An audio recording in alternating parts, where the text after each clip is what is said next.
Today, should old acquaintance be forgot and never brought to mind? It's ChillPoint time!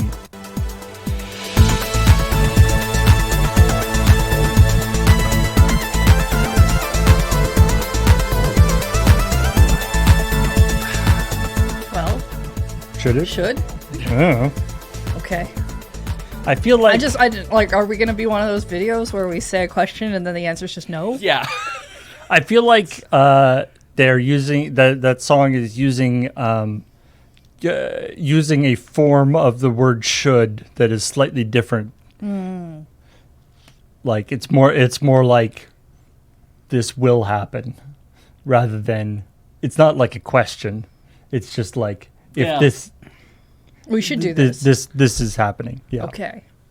Anyway. We'll take a cup of kindness yet for old Langs. Yeah. Here's a hand, my trusty friend, and here's a hand. You're gonna go to your I'm neighbor trying and to- ask for a cup of kindness. trying to break That's the- dangerous depending who your neighbor We is. used to sing the whole song. Right. Yeah, so, I mean, it's yeah. it's all also written in Scots. It's got there's a couple of layers of translation. Anyway, hey everybody, welcome to ChillPoint, where this week we don't have any checkpoint to weigh us down. There's no homework. It's just a freewheeling attitude of ChillPoint. Yeah. we can Yep. do whatever we want. Post-Christmas, pre-New Year's, living in the week between. No one can stop us. No. It's true. I mean, you could always was- turn off the channel and go somewhere else. I don't know who was stopping us before. I don't think anybody really. No one was ever stopping us, Paul. No, in this office, it's a push for more content all the time. So this is ChillPoint, not Checkpoint. Tethered. This is and ChillPoint is a show where we talk about the week's video game news. And when Checkpoint is around, we talk about that as well. But in this case, we're just going to talk about the week's video game news, which is a little thin on the ground this week. I got to tell you, Yeah. We are in between. I feel you. there are so many articles in my various feeds that are like, the also like best of 2022. Also, just like there's a lot of articles that are like, hey, remember this game?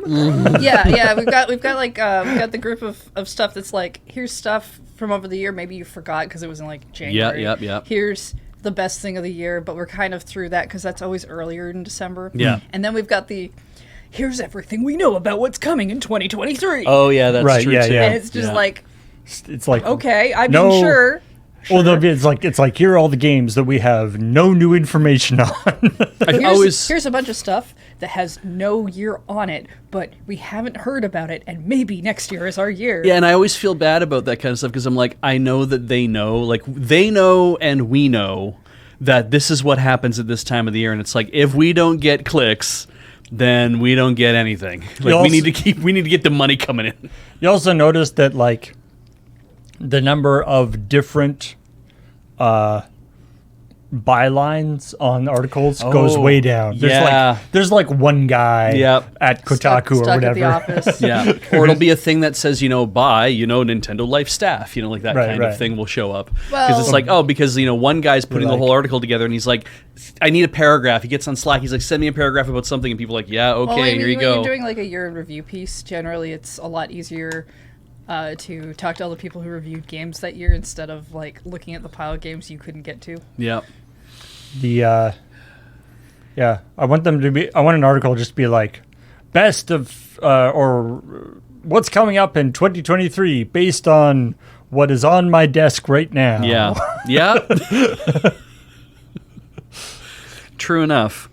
Anyway, so we'll talk about what stuff there was going on, and then maybe we'll talk about our own 2022 filler thing. That is the responsible journalistic thing to do. We can fill time. We're very good at it. We do it most of the time. Oh.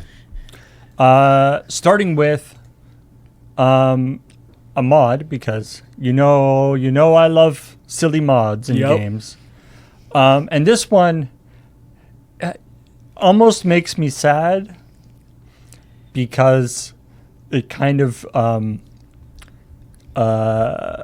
illustrates the potential of what could be.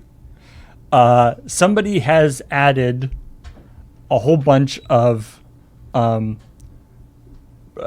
modded Elden Ring Okay. to add the player characters from Pokemon Scarlet Violet and a bunch of modded a bunch of the enemies to be Pokemon. And to be honest, it looks kind of amazing. Oh, good. It's like, holy crap. That would be terrifying. Imagine if this, here, let me go here. So not quite a Detective Pikachu situation. This is like, imagine if this is what the Pokemon game looked like. Okay. It's got a bit of a. the my badass. Oh, there you go. So this is from a Twitter video, so it might not be that high quality. Jesus. Yeah, these are hardcore Pokemon. That's This is partially why you won't see Pokemon in this context. It's kind of good. It's it's good. kind of what if Pokemon went Monster Hunter? Yeah. And yet there's still some of the cute ones just wandering around. Well, yeah. But it's the evolved ones that are like Well, I mean, the cute ones look like they're a lot bigger. yeah. All the evolved ones are the ones where it's like this is trouble. Jesus. Oh, that would be. Just a wandering Poke Center? Yeah, that would be really funny. I would think a wandering Poke Center in Scarlet and Violet would be really good. But like with all the with all the stuff about with Scarlet and Violet, with the technical issues and stuff, right?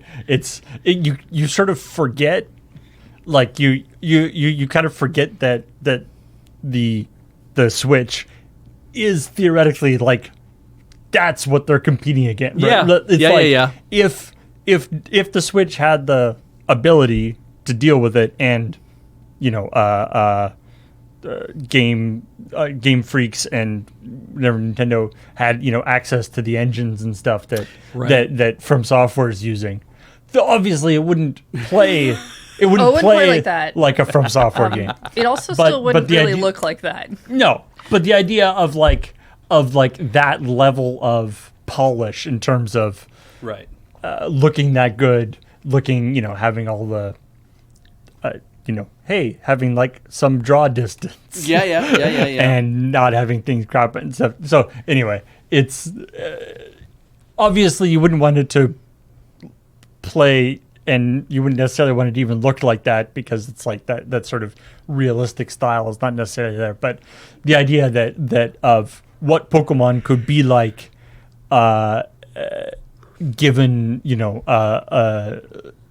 being on PC or high on high PS5. firepowered console. You could definitely draw everything that way, I'm sure. Yeah. You could do some pretty fancy stuff. Whether that would, or at least you could do what they have now, but not weird and glitchy. Oh, there's that.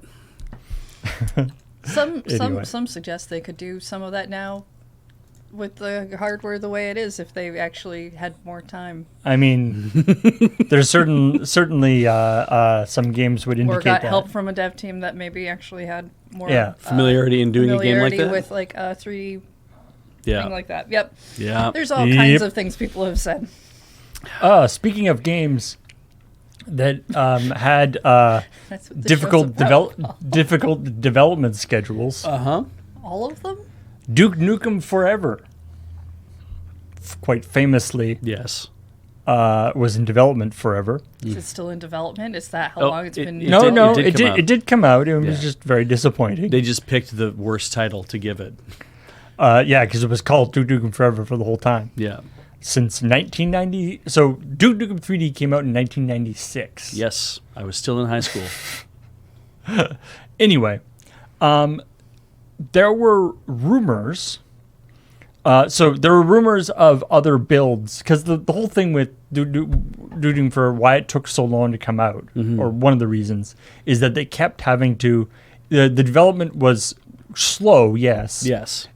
But it was like on exactly the wrong cadence, so that whenever they were getting like relatively close, the engine and the stuff that they were using had gotten so old Yeah. that they had to redo it all in a new engine. Yeah, because they were like, we can't come out with this engine. We can't come out with this thing in this engine in the year of our Lord 2003 or whatever. Right? It's like we can't do that because people will just look at that and be like, "Lol, that's hilarious that you think we're going to pick up this game that you've taken forever to do."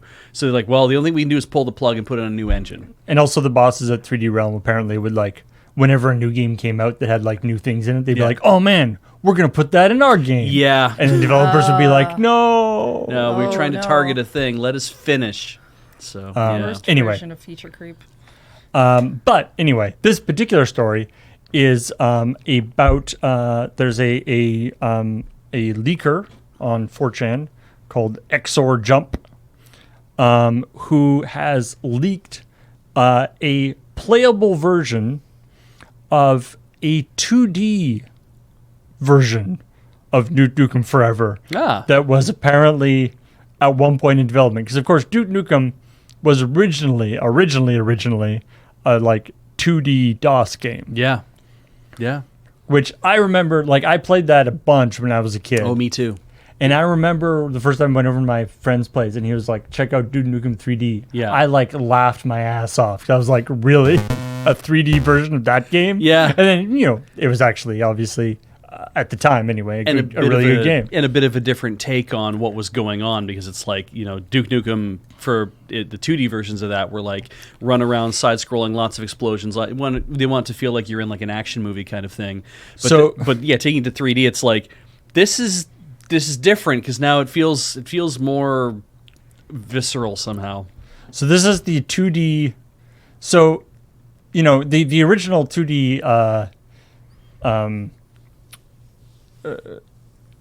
Duke Nukem games were very cartoony in their style. Yeah. This is like, it appears to be trying to do it in like a more realistic style. Yeah. Which I don't know if it is actually like a good idea. Still definitely harkens back to that feel from the original, but yeah, like it's very odd. It reminds me actually a lot of there was a I like the Vitruvian Duke at the bottom there though, but yeah.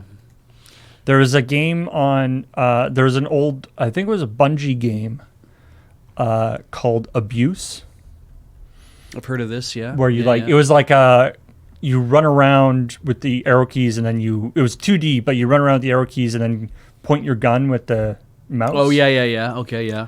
And it kind of reminds me of that. Or yeah, Blackthorn. Yeah, Blackthorn's another one, yeah. But it's like, I don't know, you know, just I feel like the cartoony style, like in this style, everything kind of ends up being like gray and brown and. So what I'm curious about is the headline says that this is a Duke Nukem Forever. This is a leak of a Duke Nukem Forever 2D take. Right.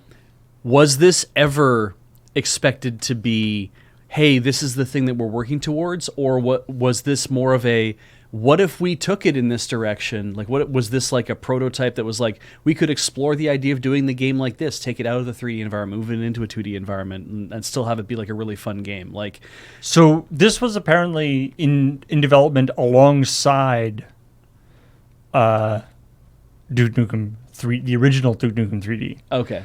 The 2D version of Duke Nukem Forever was canceled mainly because of the rising popularity of 3D games, including Duke Nukem 3D. So this isn't strictly Duke Nukem Forever. This is a, this is a original sort of idea of what then became Duke Nukem Forever. right, and it was never a fan thing, but it was more of like, hey, what if we did something like this? Like the company was kind of like skunk working this just to kind of see like, hey, let's see if this is that's the idea, right? That's like, I mean, you get something to a playable state means you generally got it to at least a high-end pitch. yeah, to be like, look, we can do this kind of thing. I can make a guy run around and you know, at the shoot very things. least, that's how far you've gotten into it, and that's like that's enough work that states that we were probably going to do this. Yeah. Depending on how much there is of it and how playable it is, it might even indicate that was definitely what they were going to do, but it got shelved. What's funny is that now they could probably take that idea. Well, and this article it talks about the, like, you know, Shovel Knight, Super Meat Boy, Cuphead, Hollow Knight, you know, there's sort of been a resurgence in these sort of more hardcore 2D titles. Yeah. That maybe a Duke Nukem game could actually. Maybe. Yeah, especially if you did make it difficult. Yeah. That style of game, I'm actually quite a fan of that control system, which is not that used that often. But this idea of where you run around, left and right and stuff on the or A and D on the keypad on the keyboard, but then you aim like you have like a gun or something. You aim with the mouse. It's kind of a cool. It's almost like a dual stick shooter. In some ways, but you're running around the ground. It's a neat control system that I think should be used more. There's a game that Devolver put out a couple of years ago called Headlanders. Oh yeah, Headlander. Where you you're like a head that you can like hop onto other people's bodies. Yeah. Oh yes. Yeah. Okay. Yes. And it was done in that style too, where you can shoot people with your mouse and stuff. But anyway, I love this guy also a little while ago, the same leaker leaked another 2001 version of a 3D Duke Nukem Forever game, which is again very, very dissimilar from the actual from the end result that actually came out in 2011. I'm trying to remember, was that one the one where it was just a very small level and had like the pig cops in it and had like shotguns and whatever, and you could kind of run around? It was just like, this is a demo level we made that took a lot of the assets and ideas from 3D and brought it into Forever. I'm not sure. Okay. I haven't seen it, but all right. I do like the conclusion of this art. This is an article in Ars Technica. It says neither leaked version of Duke Nukem Forever had much to do with the Gearbox software. The version of the Gearbox software eventually released to brutal reviews. But taken all together, the three versions of the game do make one thing clear. Duke Nukem Forever had much more entertainment value as a story than it does as a video game. Ouch. I feel like in a way that's also a really important lesson sometimes. It's like, maybe at a certain point there's that sunk cost fallacy, right? We already put all this money and time and effort into it. We need to make this thing. And there's that sense of maybe you need to cut your losses. The idea of throwing good money after bad. And, it's and it got to the point where, as, like, say, Half-Life 3 or something, like, nothing they can release will live up to hype in people's minds. Absolutely. Or Star Citizen. Yeah. Star Citizen is going to be a game for the people who play Star Citizen. I know that's a tautology, but it's also like they are already playing it. This is all they ever wanted it to be. So, yeah. Alrighty. Let's want to talk about more legal stuff. I love to. Which one? Microsoft? Xbox. Yes. So there's been another volley. Back on the Microsoft Activision Blizzard acquisition. Thingamadoodle. Because if you recall, when we last left our heroes, neither one of these people is heroes. And let me tell you, the if you haven't heard about this yet, the proposed defense is going to blow your mind. So, when we last left our heroes, the FTC had filed suit against Microsoft to block the acquisition, or at least put very stringent requirements on it, on the basis that they are going to use the acquisition of the Activision IP, or the Activision Blizzard IP, specifically Call of Duty, and they're going to use that to leverage their space in the marketplace. So they're going to make it so that it doesn't go on to other systems and stuff. And as proof of this, they cite when Microsoft bought ZeniMax, Right. who owns Bethesda and a bunch of other stuff. id Software, and did a bunch of, and basically did that. Yeah. Some games. I mean, the big one is Starfield, the game that it's a new game by Bethesda that isn't come out yet, but was originally going to be a cross-platform release and is now going to be a console exclusive. I see. So they got mad at them for that.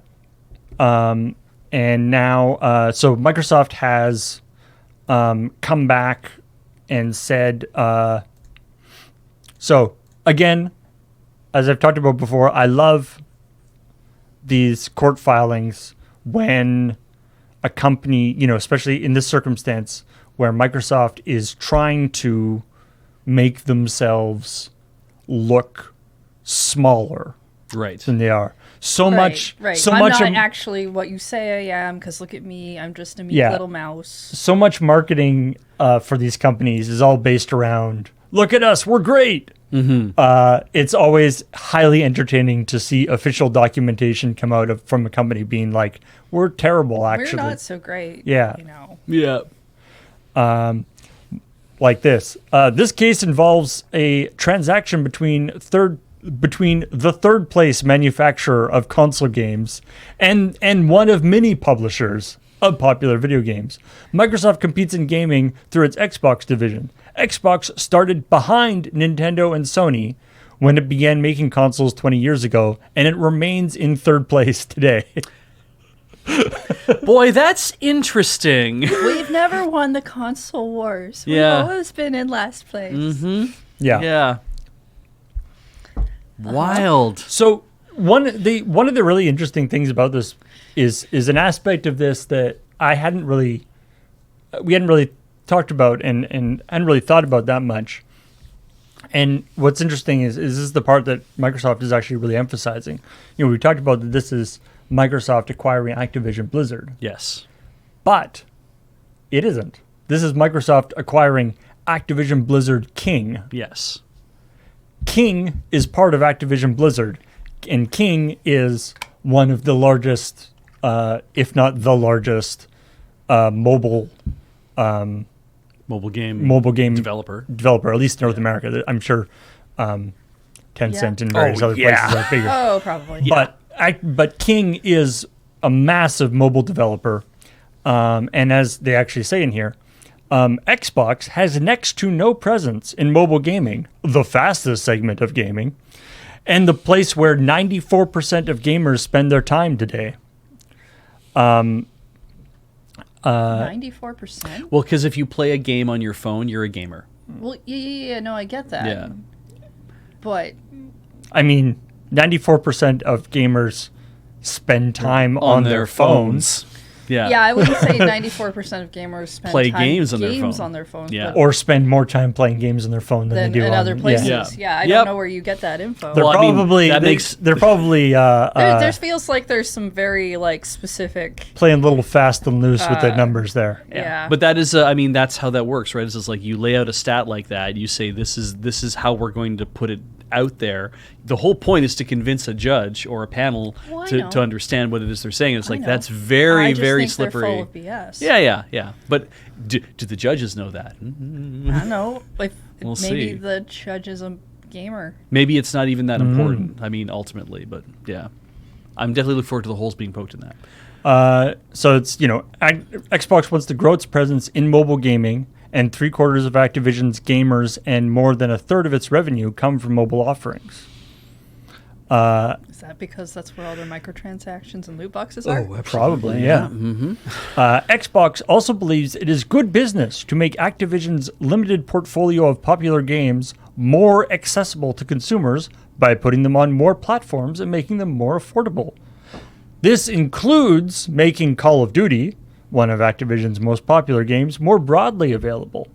They've made a public pledge on the day of the deal. Since then, Xbox has agreed to provide the game to Nintendo, who does not currently have it, and has offered Redacted to Sony Redacted. There's, I don't know what could possibly be It's a game they haven't probably announced. Why? Yet. Yeah. Why would they? Oh, right, because you can't say PlayStation 6. We have offered this game to Sony's next generation console, the PlayStation 6. Maybe. Yeah. But I just, if a game is already available on a bunch of platforms, Yeah. how are you making it more available by acquiring it for Put it your in- platform? They Well- want to put it on Nintendo. I Yeah. guess. I don't believe that. By them taking control of the company, and they say, now we are in charge, and what we want to do is we want to make all these games available everywhere, forever, until the end of time, like Skyrim. Them having that stance, being like, now we're in charge and we can say we want this to happen and therefore we will make it happen, versus Activision Blizzard doesn't really want to see this game show up on Nintendo's platform, and we can't tell them what to do. Also, that would be weird if Phil Spencer walked into Activision Blizzard's office before he owns it and says, you have to make this available for Nintendo right now, and Nintendo busy being like, what, huh? Did somebody say our name in another part of the country where we don't have operations? I don't know that. Does Nintendo care that they have Doubt Call of they Duty? do. But they'll get it though. Call of Duty Warzone is still Call of Duty. I like this. So- I just don't know that they care. Yeah. Yeah. The acquisition of a single game by a third-place console manufacturer cannot upend a highly competitive industry. That is particularly so when the manufacturer has made it clear that it will not withhold the game. The fact that Xbox's dominant competitor, in italics, has thus far refused to accept their proposal, which they have, Sony has kept, bugging them about it, right? Yeah. Being like, no, we're not going to take your 10-year whatever. Does not justify blocking the transaction, justifying blocking a transaction that will benefit consumers. Giving consumers high-quality content in more ways and lower prices is what antitrust laws are supposed to promote, not prevent. Again, I'm not really sure how this makes consumers have more accessibility to this game and have it at a lower price. Yeah. I mean, yeah. I just don't. No, you're right. I don't understand how that equals what they're saying it's supposed to equal. Yeah. There's a little graph here that shows. See, the green is Xbox, right? Sweet. So you can see how small that they're. Is Look at- Nintendo red? Yes. I mean, Yeah. generally Nintendo's done. Holy shit. That's what I mean, right? Sony's always been blue and had that kind of thing. I'm like, wow, I don't need that This chunk.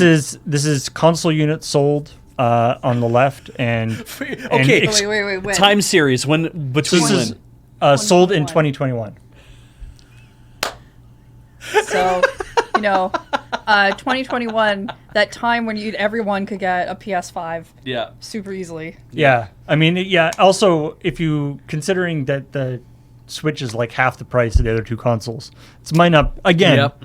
you pick the statistics that work for you. Yeah. It still represents that more consoles being sold, which is a larger And then install base. Exclusive titles. Sony, Nintendo, and Xbox exclusive titles in 2020. To be honest, I would have thought that Nintendo would have more exclusive titles than the other two. Yeah. Because Nintendo has a bunch of titles that are either made by Nintendo Yeah. or nobody else Yeah. wants. But also, I didn't think Xbox had any exclusive titles.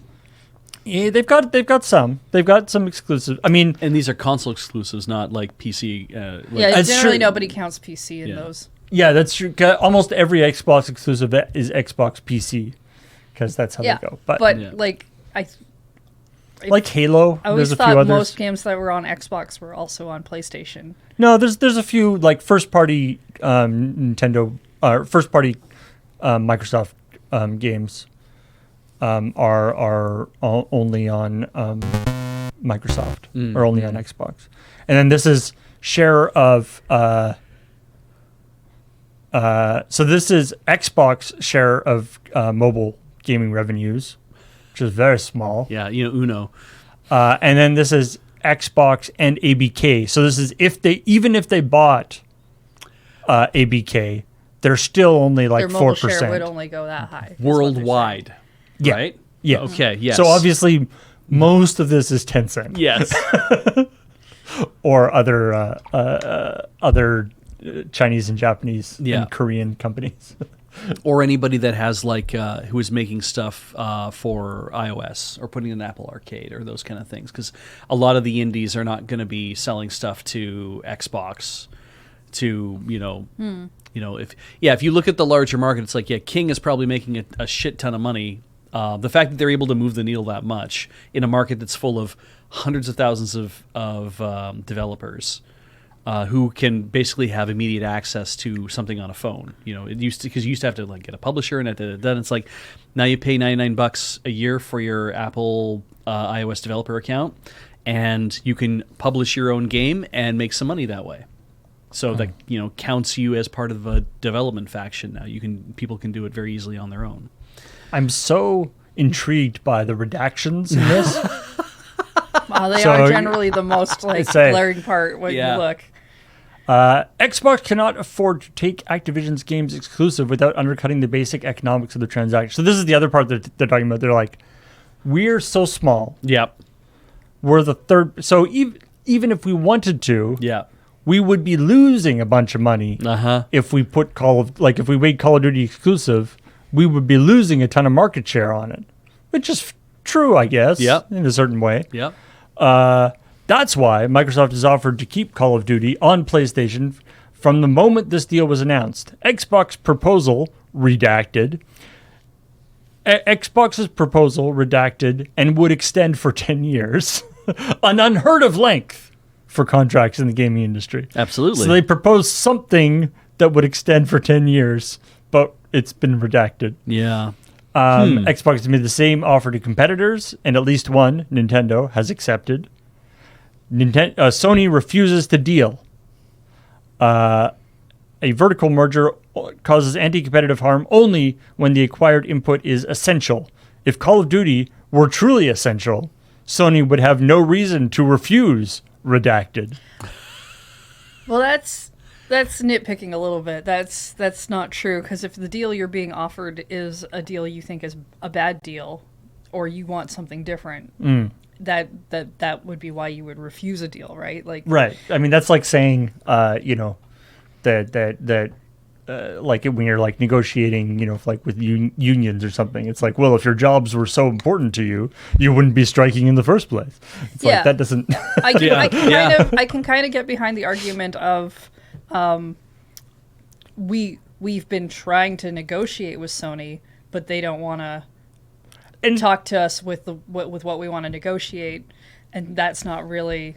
And to be fair, I fault. haven't seen any indication that Sony is actually interested in negotiating. It does seem like Sony has been basically because they've proposed this 10-year thing, and Sony's like, nope, not good enough. Yeah. Nope. They've taken a position and they've said, this is the way we feel about this, and we're not willing to. This is the way we feel about this. And turning around and being like, but what if I make this sweeter? What if I give you whatever? It's like, this is the way we feel about this as a corporate citizen, as a person living in the world, as a corporation, we feel this way about this. And I mean, as that above pie chart showed, I mean, there's a lot of. I think there's projection here, right? Yeah. Because Sony is imagining what they would do if they had Activision Blizzard, which they bid for, by the way. Yes.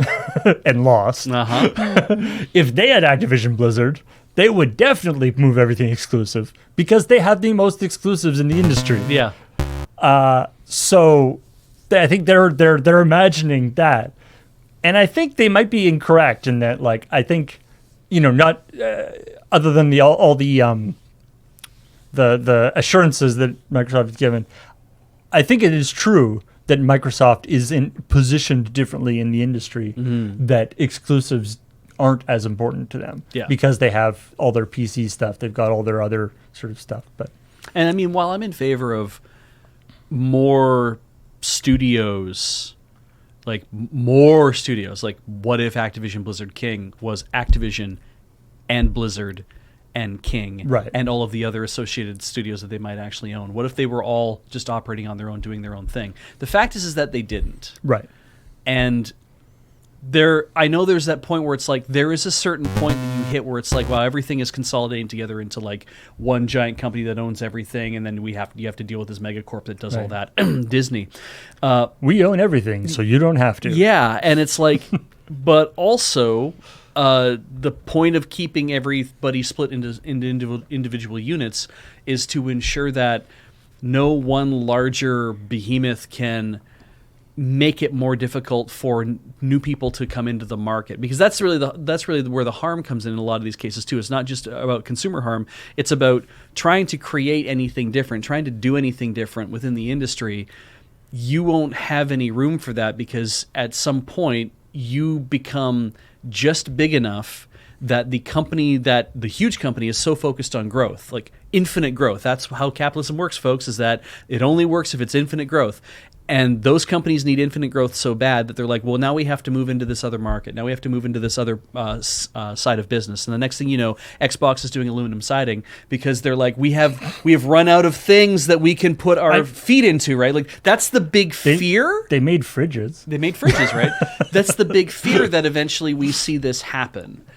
And but at the same time, Blizzard said we're fine being purchased by another company. You know, King was like, yeah, we're totally into doing a merger, and the people at the top of that are like, we love this idea because we want to make a ton of money and get the fuck out. I do like that. I feel like Activision Blizzard, and like, you know, Bobby Kotick and everybody like that, has been somewhat oddly quiet throughout this entire. I think they're just kind of keeping their heads down, and hoping this thing is going to go ahead, because they're not. Because I mean, as far as I'm aware, they are still under investigation by several government organizations for a variety of things, including abuse of employment and also the sexual harassment and everything like that. There is a position where it's like, damn it, I just had it in my brain. There's this thing of Sony could just sit there and be like, we don't like this thing, and Microsoft could literally just say, fine, we will assign all Call of Duty IP over to you. You can make it yours forever. What the fuck? Get out. Like, they could literally just do that. And at that point, does Sony say, yes, thank you, that is all we want, is we want to have this thing that we can make ours forever? Or is it, or are they actually taking a principled stance, right? Because this is all about shucking and jiving to get the thing that you want, so that you're more attractive. Call of Duty is not necessarily the thing everybody wants. It's just the point they're making to argue. Yeah, and I feel like Sony has, you know, whatever higher ups in Sony have fairly strongly decided that this merger would be bad for them. Yeah. But regardless of the circuit, like, I think I would suspect it's not going to happen, but I would suspect if they did, you know, here, you can have Call of Duty. Yeah. They would still object to it. Yeah, I would hope that would be the thing, that if it was just like, you know what, we're not even going to, you can have it, make it exclusive, make it your own thing. Now what do you have to say? Because that's what you're trying to argue. Like, that's the linchpin of what a lot of these arguments seem to be, is, you know, no, this needs to be available for everybody. We need to have the company that makes it needs to continue to make it and make it available to whoever they want, or through whoever can work out the best deals with that company, you know, the exclusive deals and whatever. And I'm like, right. So the only way we ever see the real truth of this is that there have to be some really, like, I mean, some leaks or something, right? Well, but like some really final, like, we need some real, like, final agreements, like some stuff. I mean, like I say, we'll give you this thing, you can just have it. And if they were like, yeah, thanks, that's all we really wanted, versus, no, we are actually doing this because we see this as a bad idea, despite the fact that we also built an Activision Blizzard King and thought we would do this and hope that nobody would say boo about it. And yeah, I think that ABK staying on their own at this point might be better for everybody, but I don't know. Like, I don't know, because people are like, oh, you don't want Microsoft to own ABK, but what you really don't want is for Activision to continue to own ABK either.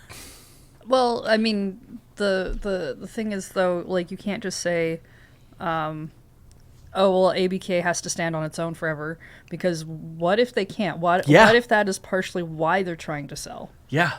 Yeah, again, Activision Blizzard hasn't put out a lot of information, but my impression is that they are sort of they were actively courting, like I said, Sony was going there and other companies, Yeah. and yeah, that Activision doesn't really want to own Activision Blizzard anymore. Like they Yeah. don't really want to own themselves. Yeah. But who knows? Who knows? It's going to be several more months of this, Yeah. Now, the at least. there was the headline of the article was the thing that really got me though. So yeah, the headline of this article was the other part of this argument. So, Microsoft went through and basically tried to refute, because the FTC gave a point by point thing of all the reasons why. Yeah. And so Microsoft, of course, went through point by point and refuted a bunch of the stuff why. Yeah. And but a bunch of the stuff centers around, they feel, then they're arguing that their Fifth Amendment rights have been violated by by what's happening with the FTC. Yeah. The argument being that they're sort of the idea that this idea that they will be, I think, from what I understand, this idea that they will be making these games exclusive and abusing their power in that way is just being considered to be a foregone conclusion. What is the Fifth Amendment again? That's the Fifth Amendment. That's the thing when people say I plead the Fifth Amendment. It's self-incrimination. Sorry? It's for self-incrimination. Yeah. Yeah. Oh, all right, okay. It contains a bunch of stuff about how people court case how legal stuff is. Yeah, it's a lot of things because the Fifth Amendment contains, I'm reading off Wikipedia, felonies are required to be tried only upon indictment by a grand jury. The double jeopardy clause provides the right of defense to be tried only once in federal court for the same offense. Self-incrimination is part of this. Amazing that a TV show is put directly into the I know, right? Constitution. The Miranda rights, the Miranda warnings, the Miranda warning, it's not Miranda rights. Miranda warning is something that has to be read to all criminal suspects, like that kind of thing. The takings clause, which allows the federal government to take private property for public use if the government provides just compensation. There's due process. There's a bunch of stuff that's in here. So the due process is the part that they're objecting to. They're saying that it's sort of been it's being taken as a foregone conclusion that they're guilty of doing this. Yeah. When they haven't done this and they're not going to do this, or they pledge not to do this, and that so. Oh, right. You were suggesting we're going to do a thing that has been decided as bad. And it's but we haven't even done it yet, so why are we being tried for a crime we haven't done? Yeah, why are we getting... We haven't committed a crime yet. Yeah. It gets into, deep legalese on these kind of stuff. Yeah. It's the nor be deprived of life, liberty, or property without due process of law is the specific clause from... It's a very short amendment, but it covers a lot of different things. And... Okay. Silver Slip in the chat actually brings... So the idea... So it's that they are accusing them, and they are also the people judging whether the accusation is correct or not. Which, to be honest, it kind of makes a lot of sense that's kind of BS. You're supposed to have an impartial judge, right? Yeah. Ideally. And so doing it in the FTC courts is basically saying we believe this is the case, and so no, you don't get to do this. And it's that's fair. Then you would have to find a different. You'd have to find a different court to try out an accusation that...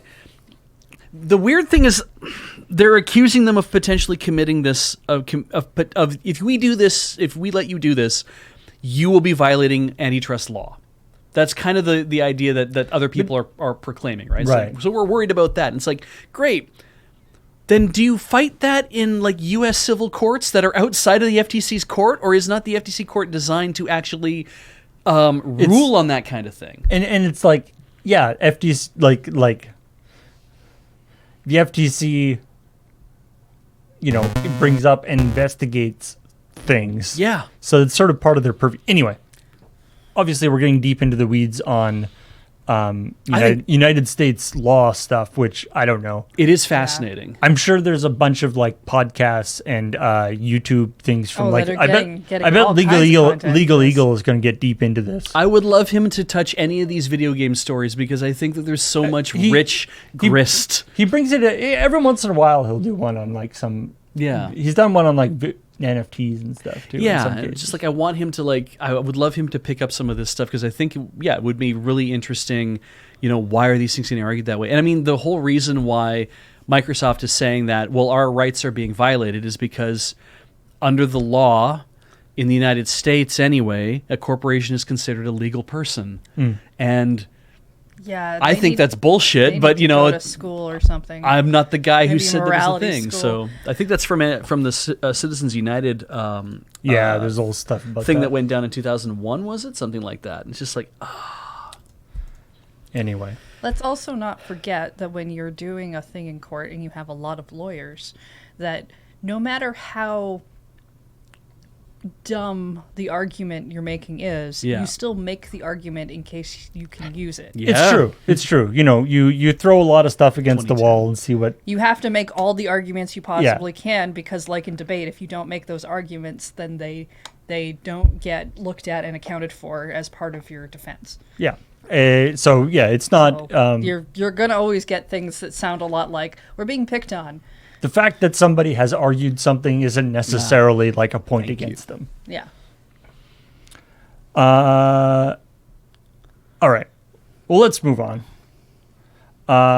Because while we know that 2022 was a very important year for Sonic, Yes.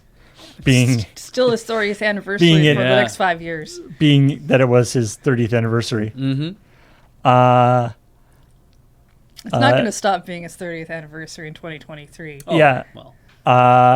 Takashi Iizuka of Sega has said they have a lot more planned for Sonic the Hedgehog in 2023. All right. More bedazzled jewelry. I mean, yes, like that's like saying Nintendo's still got more Mario coming. Don't worry. Probably, like sure. So, well, let's say, Gonna make okay. a Mario game someday. Is there more to that? Yeah. So they are preparing a, quote, second wave of Sonic content. And there's a lot more outside the already announced Sonic Frontiers roadmap. So okay. the past year was the biggest year in Sonic history, including the release of the movie sequel, new title Sonic Origins, Sonic Frontiers, the Netflix animation series Sonic Prime. Has anybody watched that? I haven't yet, but it is on there. We noticed Yeah. it the other night. But we are preparing a second wave to keep fans happy and maintain the momentum going into 2023. We've It's happy, huh? already announced additional content for Sonic Frontiers, and there's a lot more outside of that, so please look forward to it. And if there's one thing Sega knows how to do, is keep Sonic fans happy. Yep. Mm-hmm. I don't think it's possible for all Sonic fans to be happy. Like I just don't. I don't Like I that just don't part of think their that's- brain has just atrophied I'm not too saying much. that some of them can't be happy. I'm just saying I'm not sure all of them can be happy at the same time. It's fair. Like I've heard of variety of different things about Sonic Frontiers, from how weird some stuff is for some people because platforms are just there or whatever, and other people are like, no, this game's a lot of fun. And when I see that, I'm like, oh, okay, this is like people who are enjoying the new Pokemon game despite all of its weird flaws. That kind of thing is what I see, and I'm like, that's fine. There's nothing wrong with that. I think that I think that's a good comparison. Like I've seen the main thing I've seen about Sonic Frontiers is that like it's not that good, but it's trying, Yeah. which Sonic games in the last little while haven't.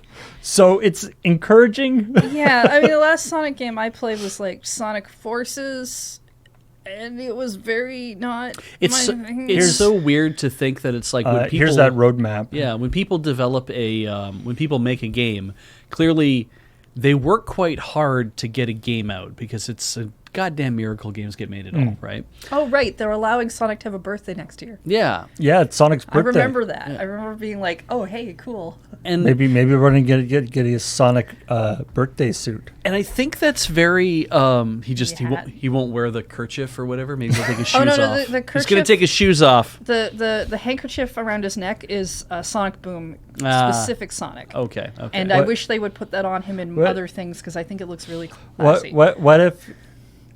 Sorry, Yeah, to no. interrupt you. I have but to hear this. What if it was just that the blue is all like he's like Oh, he's yeah. just like all of him is the color of like his stomach, Yeah. Yeah, okay. flesh colored Sonic. Good Christ. Yeah, I think people have drawn that, in fact.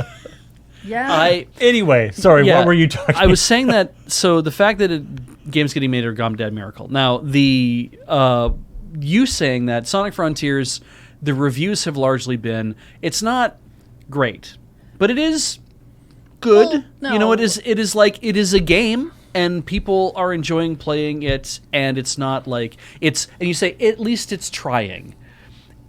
Versus other games that Sonic would have been in where it's like, yeah, these don't feel like you tried very hard to make a fun game. And it's like, of course, all developers try to make a game that's fun, but it's what they think they're going to make versus what they end up making. There's a gulf between those two things, and what we expect to be able to play versus what actually comes out, there ends up being a gulf between those two things as well. And it's like, it's hard because it's like I always feel bad like blaming a developer for making a game where it's like you made a bad game and it's like you tried to make something that was going to be fun, and in the process it wasn't fun.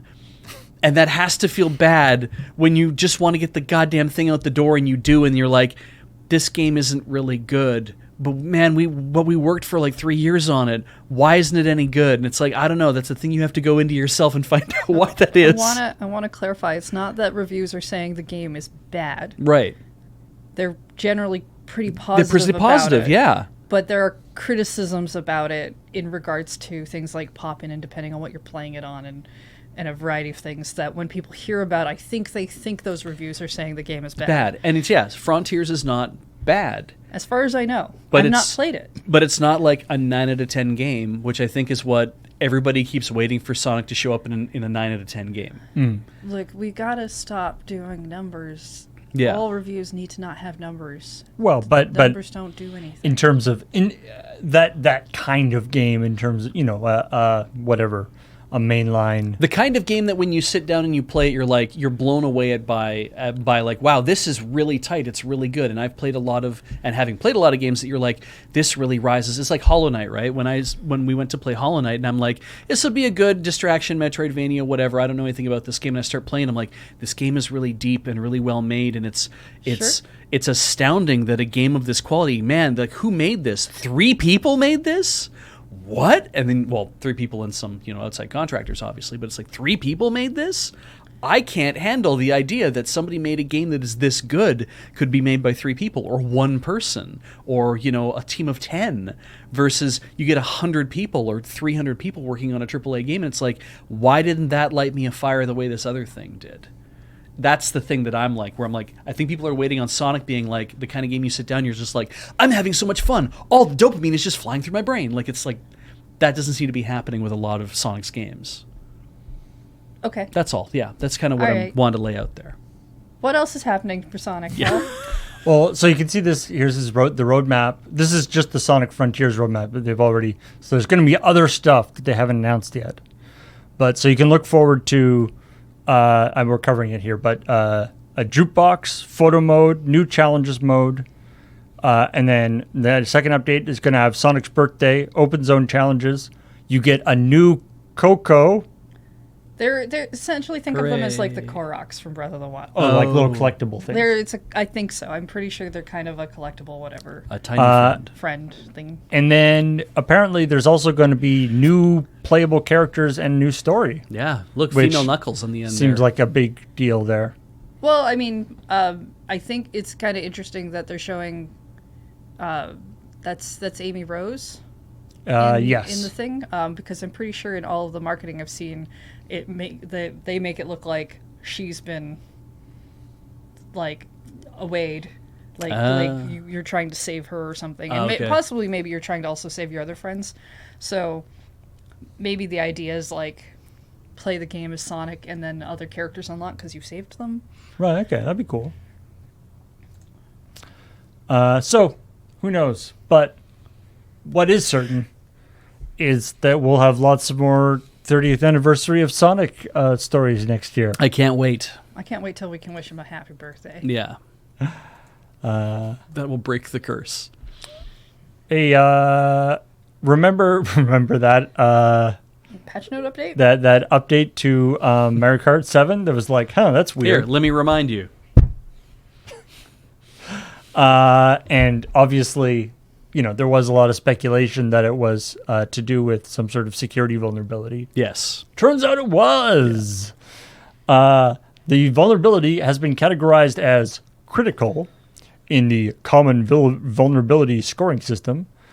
And it was reported to Nintendo in 2021/2022 by Pablo MF6, who received a $1,000 bounty via their HackerOne program, which is like, okay, but not, you think that a bounty for a critical networking thing would be a little more than that, but whatever. I feel Okay. like it's just like when you find a bug, you can win you can win $1,000, and maybe that's why that.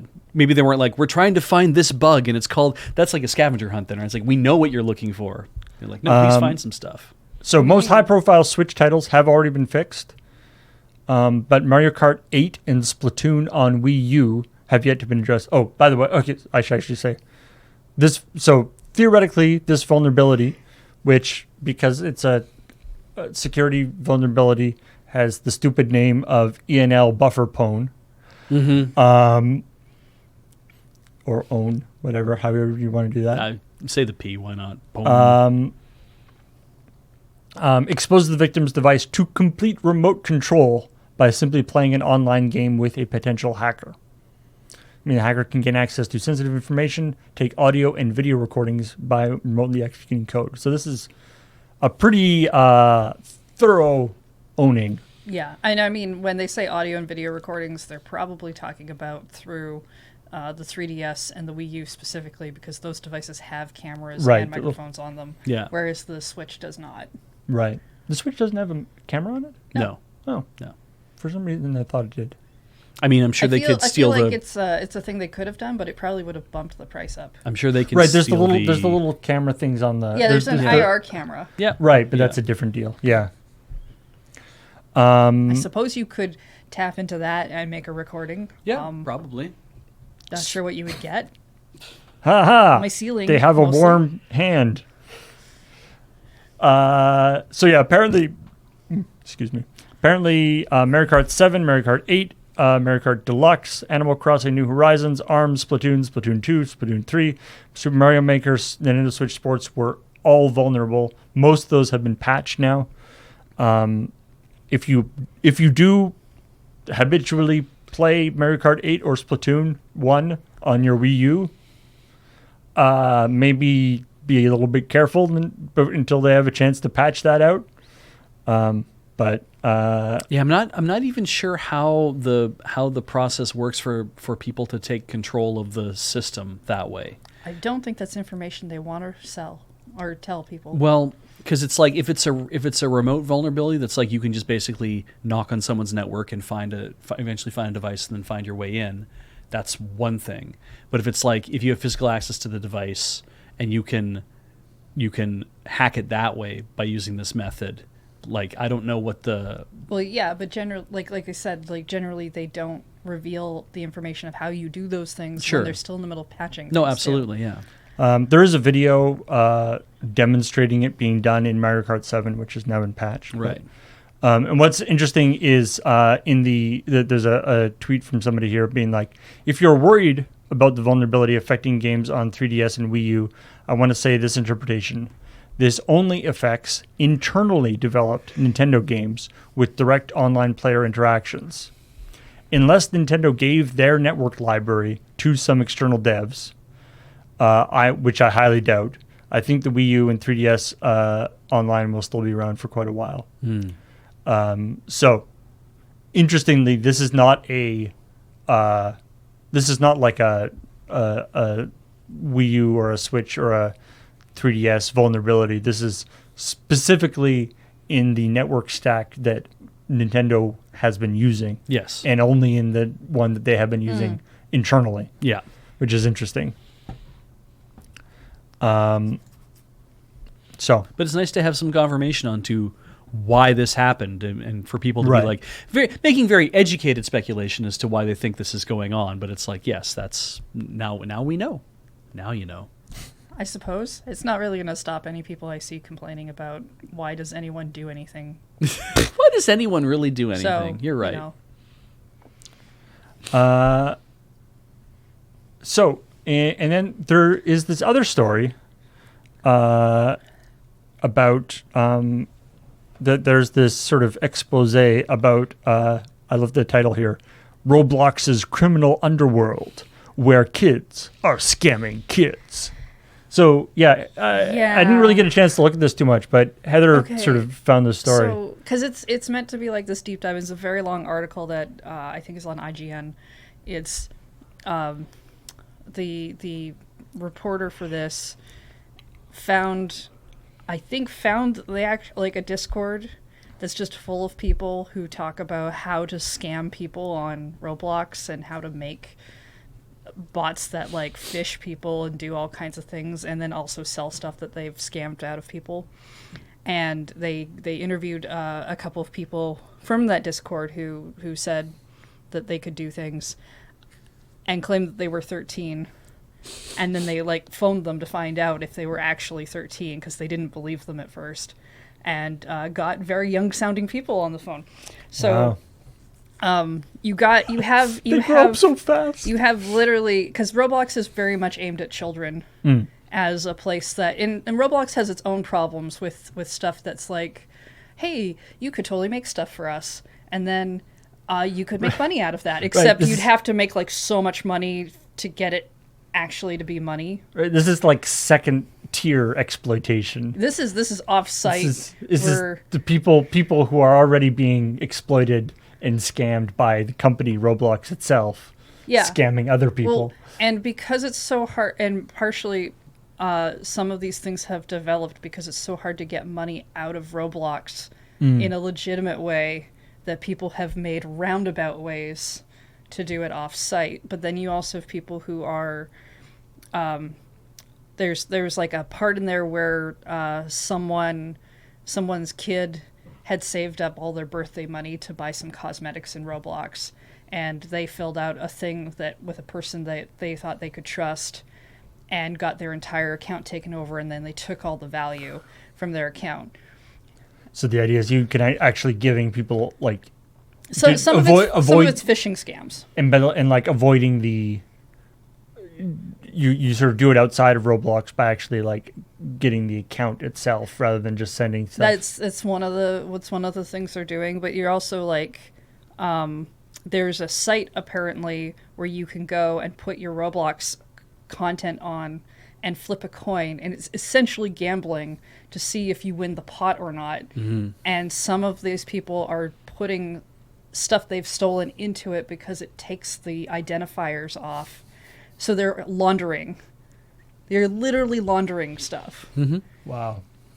And it's a really like fascinating article, but the more you read it, the more you're just like, this is really creepy in so many ways. So is this like a Roblox? Like, it sounds like some of this stuff is just sort of a fairly run-of-the-mill scam, phishing type stuff where you're stealing stuff that like if there wasn't Roblox, they would be doing like gift cards or Maybe. whatever. But then I- they're sort of adapting it to this specific. They also, there's stuff in the article about how they specifically try to target people that they see wearing high priced items. Right. But also in Roblox, they're all cosmetic items. You'd think that you could buy them forever. Roblox makes them finite. They take them off the market after a while, so the only way to buy something from someone else is to buy something that they own from someone else. You can't get it from the thing. That FOMO. There's like a whole like speculation market about which things are worth more. It's just like a weird pile of garbage. Yep. Wow. So it's wow. And again, Roblox is a game. Well, a game. I guess they try to position themselves as a platform to make games because you can make stuff in it. Right. I've never played because it's not really been my thing. But Yeah. And it's like it's the game that young kids play. And it's like if you're a scammer, it's specifically, you have a specific pool of people who are all going to be kids who are stuff, and you can easily filter through the ones that have all the valuable stuff. Yeah. Well, and the kid he's interviewing too, apparently has said that he spends his money on that he makes off, like he does this as a hobby or whatever, and he spends his money on like stuff on Amazon and whatever. And if his parents ask him about it, he just tells them lies and they believe him. But he claimed he bought like this expensive computer, and I'm just like, what? Okay, what lies are you telling? And what are your parents doing that a PC shows up at your house, and you're just like, oh yeah, don't worry about it, Mom and Dad. I'm not doing anything illegal. Yeah. At the very least, I think my kid was selling drugs. Mm-hmm. Like, what? I mean, there isn't a I wonder there is like a thing where kids make stuff up sometimes. Yeah. Maybe they're taking this journalist for a ride. But I mean, clearly people are getting scammed. Yeah. And the idea that the perpetrators of the scams are themselves kids and sort of starting down that road early is disturbing. Paul, I read a fascinating Twitter thread, I think like a year ago, about a person who talked about how when they were like 15, scammed people out of their Neopets accounts and made real money off of that for the longest time. Oof. And it was really bizarre to read, to think that someone would do that. That's the thing, the stuff we learn about, NFTs and things, right? Anything that has value to somebody, Yeah. even if it's, a Neopet or an NFT or, an entry in a database somewhere, if that has value to you, then somebody else can exploit that. It's not like these things don't exist in other games. We make fun of the idea of like you can go to a website and buy that piece of cosmetic content from a game that requires hundreds of hours of work. Yeah. Right? Like these things exist, but it's just weird to read about it in what should be like a kid's game, and that it's marketed, essentially fostered a community of other kids. Yeah.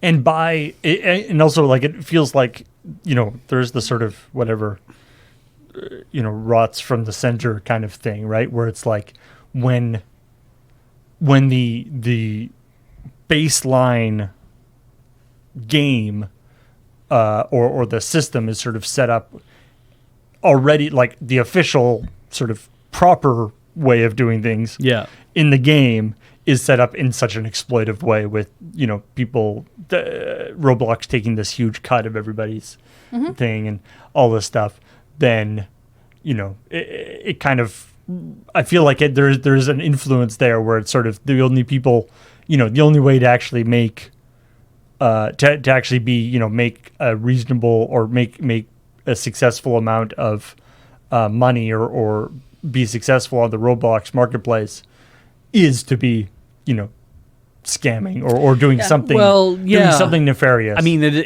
one of the ways to be successful, Right, I guess, yeah. is to do that. unless you're one of the Yeah. whatever I find 1%. Roblox really weird because I think outside. I think there was like we had a Sonic's 30th anniversary where they added Sonic characters to Roblox, but outside of that, every news story I've ever seen about Roblox is like, here's how Roblox is scamming people, or how it's terrible for your kids. I think we did. Yeah. I'm just I think we did a story where we're like, did you know that Roblox content is worth $1 billion? Like, I think we did a thing where it's like they made that much money. Like last year, it's like, has anybody heard of this? And there's people in chat who are like, yes, because we have children, and I'm like, yes. Yeah, I mean, but if you are of our age only- and you don't have kids, you may have never have heard of this thing. But like, I listen to a lot of video game podcasts, and literally the only people I ever hear talk about it are people who are like, oh yeah, my son plays this because Yeah. he's like 8 now. Yeah, and I used to think about the fact where it's like, man, if I had a kid and they were playing Minecraft like 23 hours a day, I'd be kind of like, oh, that's problematic. I'd be worried about you're doing way too much of that. That is digital Legos, but it's like, man, you're doing an awful lot of that.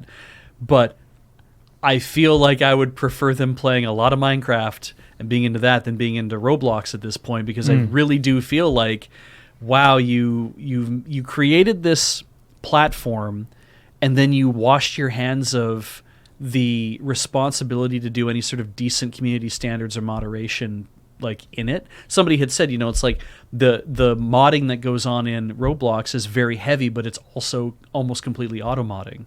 There's no sort of like there does not seem to be a thing where adults, real human beings, are getting involved to be like, hey, this is a bad thing that we're seeing happening and we need to shut this shit down.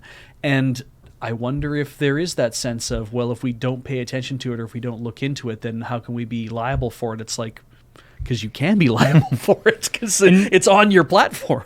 And I think though, that because it is a sort of a kids thing, that part of the reason, that people don't pay, people pay a lot of attention to whenever anything changes in Fortnite, because a lot of people who are also the people who write articles play Fortnite. Yeah. Yeah, that's what I'm saying. I don't think a lot of people who write the articles play Roblox. Yeah. And so in some ways, even though they're probably doing just as, if not more nefarious things, then, we did that whole story about how Epic has got in trouble for doing,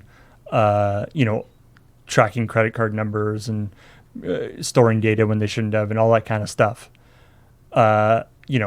If Roblox is doing just as bad, if not worse stuff, maybe they're flying under the radar. Yeah. Because the people who are investigating those things don't even really, it's not even like on their, they're not even thinking about it. Yeah. And you're going to have, a lot of times you're going to have parents are the ones who are going to hear their kids, they're going to have to encounter the kids' tears about it, right? They're the ones who are like, this thing happened and I lost $200, and it's like, oh, honey, that was a scam, and I'm sorry that happened, and I'm mad too, and okay, we'll call the local police here in Australia or whatever, and like, hey, can you look after this? It's like, we can't look after that, or we can fill out a police report that you got scammed, but all we can do is say that it happened, and because the Roblox, the company is in North America or whatever, right? Like, I'm sorry, that's not what the cops would be saying.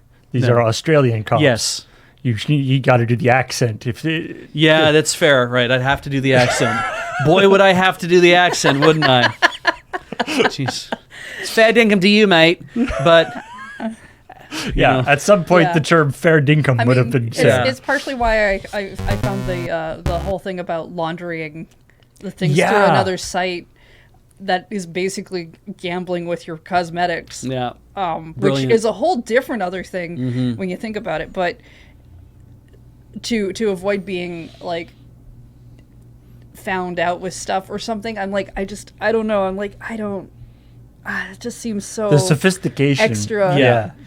I love that though. The idea, it's like, oh, we use this to file the numbers off, and I'm like, wow, yeah, good. I guess because it's like the kids who maybe figured that out were like, man, I'm so smart, and it's like you are doing the same shit that everyone in organized crime has been doing for like decades and decades. It's got a very like Oliver Twist kind of the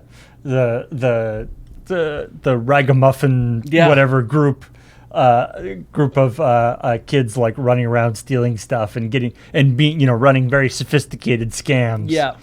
And the adults who get scammed by them are kind of like, oh, well, it's kids. What's going to happen? And then they get scammed really bad and they lose some money. And it's like, you kids. And the kids are like, great, we can afford to have gruel yet another day. Well, and it's like, this is not what's happening here. Is there's kids who are buying fucking PCs. But it is on the internet. So I kind of do wonder in a way if there is a dissociation of like, well, I'm just stealing stuff from... Oh, they're definitely clearly someone who can afford it and has like whatever and there's what doesn't definitely matter. Like it's a victimless crime, really. Yeah, because I'm not. I don't have any of that money, so they have all that money. So all I'm doing is doing wealth redistribution. It's like yes, it's not like I stole the chocolate bar out of my classmate's lunch and now I can see them at lunch crying. Yeah, I mean that's a real problem. Just in general, obviously this is an extreme case, but it's always like with. People in comments on things or posting things online or on Twitter or like death threats, all that kind of stuff, right? Where really like where a thing. You're using like death threats and saying horrible things to people, and there is that real disconnect when you're online of not really seeing, not really conceptualizing that whatever you're putting out there is being read by real people and it's not just sort of the computer. Yeah. It's I just, when Heather was telling me about the whole thing, because I didn't get a chance to read it either, she said you should read this. I'm like, eventually, but you broke it down for me and I was just like, man, I'm sad that it's like, because it's like this exists, that there's this problem, and I'm sad for the kids that get screwed by it, but also I'm like I feel like the kids who are running the scams, I'm like, oh no, that is the first step, isn't it? Where you're like, wow, I can just take someone for their money and what can they do about it? Well, they can't do anything about it, can they? Until the time comes that they can do something, because it's like, it's easy money, I just have to do this, and it's like, yes, until that stops working, and then you start looking into other ways to get easy money, and then you go to prison. And I see this, I'm like, man, I just want Roblox to like... Soon you're wearing a flat cap and speaking with a Cockney accent. I just want like Roblox, the company, to be like, we recognize this is happening and we're going to crack down on it by, I don't know, raiding the Discords or sending the information out, working with the cops to be like, But like, of course they're getting a cut of all these transactions. Exactly, right? So, yeah. Anyway, it's like you want to make a playground for kids, right? You want to just make a playground for kids, somewhere where they can go have fun. Maybe you have that best thing in mind. It's like, I just want to make a thing where kids can go have fun and do whatever. And it's like, great. So all the kids start showing up to play in the playground. You're like, oh, but now I need to maintain this playground because otherwise the playground will fall to pieces because the kids will just fucking destroy it. Or the paint will wear off, or the bars will get broken, or the slide will start to get loose or whatever. You have to have somebody come by and fix all that stuff. And like, well, now I need to pay someone to do that. Well, where am I going to get money to do that? So you got to sell the kids special T-shirts for the playground they're at, so they can be like, I have the coolest T-shirt at the playground. No, I have the coolest T-shirt at the playground. And then they start beating the shit out of each other to get the good T-shirts. And suddenly you've created like Lord of the Flies. Yeah, Lord of the Flies. You're like, I just wanted to make a nice place. I get where you're trying to go with your metaphor. Yeah. I'm not sure it's... This tiny children can be very vicious, right? Yes, I know. I was one once, and I was very vicious as a child. Yeah. And I'm still vicious to this day. And it's like, that's why it's like you want to make a digital playground for kids, and it's like, well, the government's not going to do that. Also, it'd be lame as hell if they did. But also, the only people who can kind of maintain a space like that would work to be like a public space for kids to play in that can be kind of kept safe would be a community like that, would be like a local government or a larger government or whatever. And it's like, but that would be terrible. Nobody wants to go there and do that. There wouldn't be anything fun to do. So we're in this bad space of making a digital playground for kids, but then how do you make it so that you're not asking them for money all the time? I mean, you say that, but literally every playground has to come from... Every playground is made by the government. So they can do it. Yeah, but they can't I don't think they make a digital one that's maybe not a digital one. I mean, they could probably. I don't. Whether that's a good idea or not. I don't think Roblox was made with the idea of we'll make a fun thing for kids to do that I never make money out of. Yeah. Plus, I mean, what kids want is they want a playground where they can go to where they're not being watched by adults. So if you ask your school to make like a cool hangout, this has happened, right? You make a cool chat room for the kids to go hang out with at a school, and they'll all go there. But if nobody's watching what's going on in that place, that chat room for that school turns into an absolute Mean Girls. And it turns out that there's a lot of really horrible people that also want kids to be in a place where they don't have any adults. Yes. So yeah. Sigh. Anyway. Well, that's a terrible piece of news to leave this off on. That's a terrible. Did you know that there have been leaked images of a Zelda Tears of the Kingdom OLED Switch, and now it has destroyed everyone's new possibility of a Switch Pro coming out in May. We could talk about that for a minute. There's a great. There's an article by. I didn't mark it, but there's an article by. Oh, what are they called? Those guys who do all evaluations of the of gaming tech. Anyway, I forget what they always are. They're always testing video. They're always testing video game hardware. But anyway, they did a thing talking about that their Digital Foundry. That's it. Good job between myself. They did a thing that there was a Switch 2. Yeah. Well, a Switch Pro. A Switch Pro. There was supposedly a Switch Pro, but whatever happened, and it's been shelved, and now there's just going to be whatever the Switch successor is. Yeah. But I love the idea that I love the rumor is not the rumor is, there's a Switch, and then they're going to be making a Switch Pro. It's going to be coming. I swear it's going to be coming. And then there was one, but you missed it. Yeah, you missed it. It went by so fast. But it never came out. So if the idea is that they were going to do one, and then they basically realized that they didn't have to.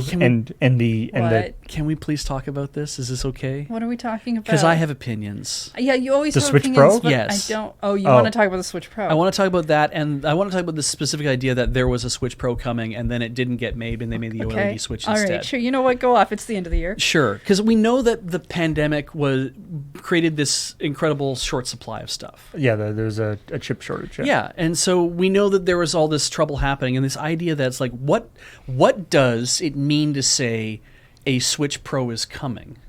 Because I didn't read this Digital Foundry article, and I don't know anything about the rumors and stuff, but when I think about what that means, I'm like, does that mean that the expectation was this thing would play in uprated resolutions? Or would it just be faster, higher resolution, able to get more frames per second? Like, is it still just 1080p docked? Is it 1080p when it's handheld? Does that mean they got the new screen that would be in it would be 1080p? I don't know what the specifications are there. There was some rumors about was it called DLSS, like an up-res. That's an NVIDIA technology thing. I think a lot of this is based around that they knew that the Tegra could do this stuff. Yeah, it's based around timing of certain. It's like the next Tegra came out at a certain time. Yeah, and there were.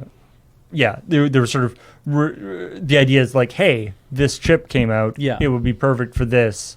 And there's some other things we could do. Things going on that kind of come together, be like, oh, this is probably happening. Yeah. And then it didn't happen. So they're sort of like, oh, it probably was going to happen. But here's my feeling on that is that I don't think that was ever going to be a thing. I think that they were prototyping stuff. Because they always prototype stuff. It's like how Apple, when they design an iPhone, they have the iPhone decided 2 years from now. They know what this thing needs to actually look like and it needs to start doing, right? They have that kind of sketched out on paper, and they've already started designs to be like, we know 2 years from now what this thing needs to become. But we don't have any real hardware prototypes until maybe the year before. And through that whole year, it's refinements, it's working on that stuff until they're like, okay, now we have a real ready thing to go, maybe 6 months before manufacture or 3 months before manufacture, and they go to manufacture and you're good to go. And I'm like, now, if they were going to change anything on the Switch to make a professional Switch, like the Switch Pro, the Switch, the new Switch, the new Nintendo Switch, right? Switch 2, or maybe that's the sequel, I don't know. But whatever they were going to do to this thing, I'm like, chances are good that it was going to require some major overhaul of the motherboard and some other things as well. That not just as simple as saying, take the current NVIDIA Tegra out, put the new NVIDIA Tegra in its place, like you would do if you're doing a CPU upgrade on a motherboard. Yeah, it's a whole different thing. It's like, we might actually have to make a whole new mainboard out of this. And if we're going to make a whole new mainboard out of this, well, if we were trying to do that, but also designing it to use a new OLED screen, and we want to change the case a bit to have like the full kickstand, thing that they did, and we're changing the dock up or whatever else. But it's like, but we're working on this thing and making those changes there. We haven't seen anything about how when the OLED switch came out, that when they cracked into it, that they're like, wow, the main board is radically different, but the CPU is the same. All the same parts are inside. But the screen also screen perfectly fits and runs off of whatever the current mid-range switch refresh is, and all those kind of things. And I'm like, I think they were always trying to move in that direction anyway, to move to the OLED switch the way it is. So there aren't empty spaces for RAM chips. What Beej is talking about is there was speculation for some people that when the OLED came out, it was supposed to have beefed up other things. Right. It was supposed to be your Pro. But because of the pandemic, there was a chip shortage or whatever that didn't allow them to do that, and thus they just stay the course. Put other stuff in it and ship that out. Yeah. But when they cracked it open, people have seen that that's not the case. Well, there haven't been any stories being like, wow, it's so different, but it's using the same chip. Why did they do it? Right. This is my opinion. Totally. And it just makes me wonder that I'm like, I don't know if the Pro thing was ever something that they were going to do. I could totally see it being like, hey, can we do another mid-tier refresh that like ups this nuts again one more time? That is like a faster chip. Because they did it with the new Nintendo 3DS, except that led to, well, this is a new version of the 3DS, and it can play the newer games, and you shouldn't put the newer games in your older Switch. That kind of idea. I mean, it is an interesting aspect because, a mid-generation refresh is almost more of like a marketing and distribution, or marketing and like logistical challenge than it is like a technical challenge. Like, from a technical point of view, the hardware's there. They can build, like, I have no doubt that they could easily build a Switch Pro with what's available now as opposed to what was available when the Switch first came out. But if they put that out, then there would be all these things. It's the stuff that we deal with the two Xboxes and the two PlayStations. Where it's like, this game will run 60 FPS on this one, but only 30 FPS on this one. Or all that stuff, which Nintendo's I feel like Nintendo probably doesn't want to deal with. And your Animal Crossing Switch is technically a mid-tier refresh of the original Switch. It was one of the because they did the original Switch came out. The very first Switch that came out has a. There's like a battery issue with it or something. No, it's got a hardware issue, which means people can mod it, and they can't stop people from modding it. So they did a mid kind of like sneaky update. That is based on the Switch Lite configuration. Yeah, and it's got like a better battery and some stuff in it that's like worth getting if you don't want to do a mod anyway. But so the like first generation ones, that wasn't a replacement. That was a way to replace. Everyone wants the first gen ones now though, for modding, I guess. So I think there's this thing of like they did one of those, what that says is like it means that Nintendo's hardware department is constantly working on stuff. They are constantly spinning through stuff and being like, we know that once we've made this thing, we have to start thinking about what the new one's going to be in 5 to 7 years, and so they're also like, but we're also making incremental improvements because we know the Switch Lite is something we want to work on. We know these other things are things we want to work on, and they may only take 6 months to do or a year to do, but we're doing it. And the OLED Switch strikes me as the same kind of thing where it's like, this was something where they're like, what's another way we could save battery life? Well, OLED screens are really nice, and they also are supposed to be less, like they're supposed to use less power for battery. So what if we make a larger screen, then we're using the same amount of power for battery? Like there could have been all sorts of considerations there. And I'm thinking that I don't think there was a point where they were like, we need to move from the X1, is that what they use? The Tegra X1? We need to move off the Tegra X1 and move to the Tegra X2 or whatever the next gen thing is for the Tegra. I think that they were like, no, just make it run more efficiently or give us more power or, use a bigger screen, so therefore the battery life is the same. Or like they were making all these concessions as to what could we actually do with this thing to kind of make it bigger and nicer. That's where I think this was going. Because we're never going to see like a $1,200 Switch that has like a Retina screen or anything on it. The comparison I made this to is that people expected a 3DS to like a new 3DS upgrade, and what we got was basically a 3DS to a 3DS XL upgrade. Kind of, yeah. I would see. Yeah, that's a good way to make the analogy. Yeah, because there's not like the differences are like the screen is different, and like there are upgrades, but not like RAM or anything that changes anything about the games themselves. Yeah, there's nothing that's a performance upgrade that allows it. Which is important for the.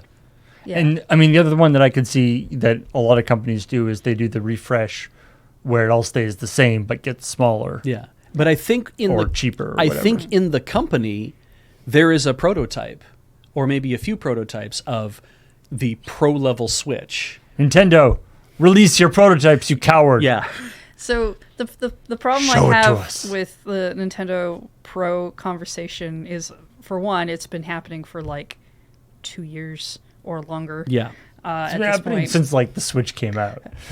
Basically, but. Definitely since like I remember when there were rumors of like a new Switch coming and people thought it might be a Pro. Mm-hmm. What we got was the Switch Lite, which I thought was incredibly funny. But the problem I have with the Pro conversation is so there's a lot of stuff that's speculation in the idea of like, okay, well, we know NVIDIA is making this technology, and that's decent speculation to be making, I think. In some ways, because I'm like, okay, but you're taking stuff that kind of exists and being like, well, this is stuff they could be doing. This would be like the no-brainer upgrade. But then because you have speculation like that, you have people treating that as fact. That is a thing they will do, which isn't necessarily true. It's just that's a thing they could do. Then you also have people who are just like, oh, okay, well, DSLL is a thing that exists, and we know that's something that they could do on it. Yes. And because we think that 4K on at least docked would make sense for their next up thing. Yes. That would probably be in it. That's a solution they could employ. Yeah. And most people who, if you listen to, who are having actually decent conversations about this are saying things like, this is a thing they could do, this is a thing they could employ, this is stuff we know exists that is potentially something that could happen. Yes. And then when the next person repeats that information, or somebody takes that podcast and makes their blog post about it, they remove all the words that are like, so this is something people could do, to this is what Nintendo's definitely doing. Yeah, or this is something that happens a lot. There's something that they are going to do, and then when it doesn't come next year, it's their fault. And then on top of that, you have the people who are looking for leaks and possible like whatevers, right? And there's an entire group of YouTubers who claim they have leaks, whether they do or not, and maybe they do have insider information from people that they know, but there is a certain amount of interpretation you do with that information as well that can make it wrong, or the information you're being given is just bad. There's like all kinds of ways that information can get turned into whatever. Yeah. But let me also point out that Nintendo has a product called the Nintendo Switch Pro controller. Yes. And so every time, and it's a long phrase. Yes. And sometimes there have been updates to things where people have screenshots of like, oh my goodness, is this not about the Pro? And it's because it says Pro ... and the next word's supposed to be controller. Yeah.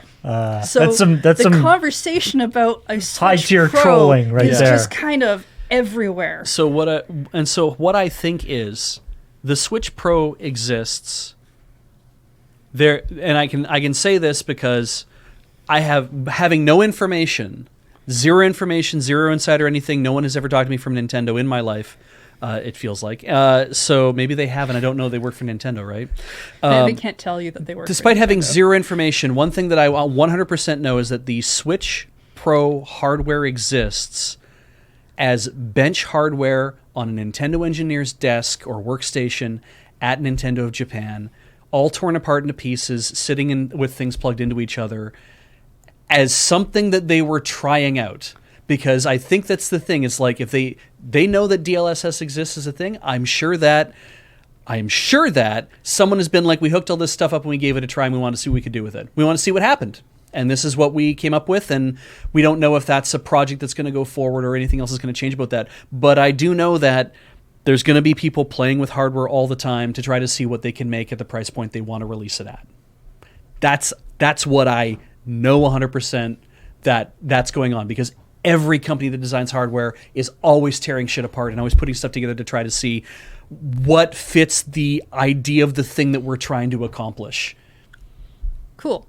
Now, I want to go back to these leaked images of the Zelda By all means, Switch, yes. because it looks very pretty. You got the new white dock with like the crest, like the fancy crest, and like swirls and shit on the side. Yeah, it really looks cool. The Joy-Cons are like gold, which I wish they would just actually go with the forest green stuff at some point, but it's gold, and like the left one has kind of like the digitally looking thing, the going Sheikah on. digital looking kind of like From creeping like in the thing. sword stuff going on, and it looks really pretty. And if one just shows up at our house, it's not my fault. They haven't. If one showed up at your house, no questions asked. I'm just saying, you'll be fine with that. If it showed up at the house, it's not my fault, even though it probably is. Shoppers Drug Mart has sales from time to time, and they carry the Switch OLED. And they'll have a sale from time to time that if you go in and you spend your points there, that they will give you extra credit for your points. So if I spend 200,000 points, they will give me an additional $150 off, essentially. So I could walk into Shoppers and spend a bunch of points, get like an extra $150 off, and walk out of there with a Switch OLED for $150 cheaper than I would normally buy it for. And I've been very tempted to be like, boy, brand new Switch OLED, really nice system, you know, kind of having this cool piece of hardware that with the nice screen and everything else, and I kind of want it. Useless to me, because I don't go anywhere with my Switch in hand. It's always in my dock. The fact that they're making an OLED version of this that's got the Zelda controllers and everything else, and I'm just kind of falling apart inside, that I'm like, I don't want to spend $450 or even save money on that just to get the cool thing. I'm just saying that, like, the only reason you have the A Link Between Worlds 3DS is because you and I live together and are married. Yes. And so when I got the Hyrulean new 3DS... The Majora's Mask one, yeah. No, I didn't get the Majora's Mask one. It's the Hyrulean version. Never mind. Okay. Oh, this Trust is me, I know if I got the Majora's Mask one. Yeah. I missed out on that one. The only reason I gave that to you is because I'm like, well, you will take care of it. Yes. And it's still in the family. Yeah. But if I lived alone... Still in the family. If I lived alone, would not have left. No. I would not have resold it. Part of your collection. Absolutely. Because, frankly, A Link Between Worlds 3DS has the best 3DS design with the dual Triforce. Yes, it really does. Best designed 3DS they ever made in terms of exterior graphics. And then they fuck up every other one that comes after it. They put them all upside down for when it's open. Yep. Why? But yeah, the new OLED. I'm happy about it. All right. Alrighty. Well, let's call it there. Happy New Year's to if we don't see anything until then, and we'll be back next Friday with more ChillPoint. No checkpoint next week though. We'll be off for a little bit. We'll be coming back early in January, but not next week for checkpoint. But yeah, happy New Year, and I hope your 2022 was nice, and yet your 2023 is even better. Bye. Bye. Bye.